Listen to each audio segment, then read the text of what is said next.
राज्यात पावसानं धुमाकूळ घातलाय। राज्याच्या विविध भागात पावसामुळे जनजीवन विस्कळीत झाल्याचं पाहायला मिळतंय।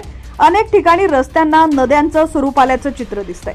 दरम्यान गेल्या 3 ते 4 दिवसांपासून सोलापूर जिल्ह्यात देखील जोरदार पाऊस सुरू आहे। यामुळे नदी नाले दुथडी भरून वाहत आहेत। शेतकऱ्यांसाठी दिलासा देणारी बातमी म्हणजे राज्यातील सर्वात मोठ्या धरणांपैकी एक असलेल्या उजनी धरणाच्या पाणी पातळीत वाढ होत आहे। धरण सध्या वजा पातळीत आहे, मात्र लवकरच ते अधिक पातळीत जाणार आहे। भीमा खोऱ्यात तुफान पाऊस होतोय, यामुळे उजनी धरणात मोठ्या प्रमाणात आवक येत आहे। उजनी मागील 24 तासात दणकून भरलेला आहे।